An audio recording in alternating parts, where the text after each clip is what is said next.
আসসালামু আলাইকুম সুপ্রিয় দর্শক, আবার মার্কিন ভিসা নিয়ে একটি নিউজ, যুগান্তরের রিপোর্ট। ভ্রমণ ভিসা নিয়ে কঠোর বার্তা দিল ঢাকার মার্কিন উপদূতাবাস।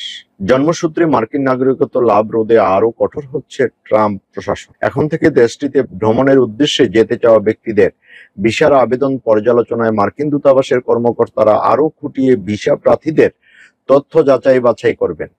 সন্দেহজনক মনে হলেই বাতিল করবেন ভিসার আবেদন। শুক্রবার এক বিবৃতিতে এমনটাই জানিয়েছে ঢাকাস্থ মার্কিন দূতাবাস।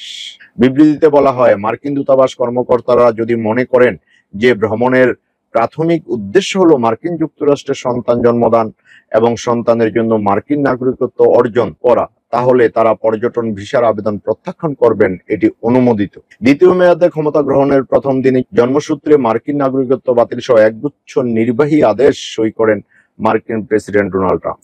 জন্মসূত্রে নাগরিকত্বের ইতি টানার চেষ্টায় নিম্ন আদালতগুলো বারবার ধাক্কা খেয়ে পড়ে।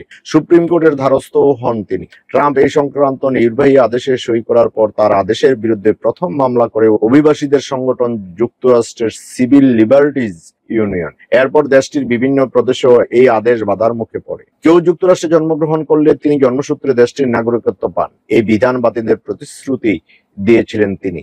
শপথ নেওয়ার পর এই সংক্রান্ত নির্বাহী আদেশে সই করেন ট্রাম্প। তবে শুধু নির্বাহী আদেশ দিয়েই নীতি পরিবর্তন করা কঠিন, কারণ মার্কিন সংবিধানেই জন্মসূত্রে নাগরিকত্বের নিশ্চয়তা দেওয়া হয়েছে। তাই এখন যারা যাবে তাদেরকে পর্যালোচনা করে যাবে যে সে প্রেগনেন্ট কিনা, কতদিনের বা কনসেপ্ট করবে, বা ওখানে গিয়ে কি থেকে যাবে, বাচ্চার জন্ম দিয়ে মার্কিন নাগরিকত্বটা নিবে কিনা, এরকম যাচাই বাছাই করেই ভিসা দিবে। আর না হয় সাথে সাথে ভিসা ক্যান্সেল। তাই সাধু সাবধান, সবাই সাবধান হয়ে যাও এবং ওইভাবেই এগিয়ে চলতে হবে, এছাড়া উপায় নাই। ধন্যবাদ দর্শক, ভালো থাকবেন। আল্লাহ হাফেজ।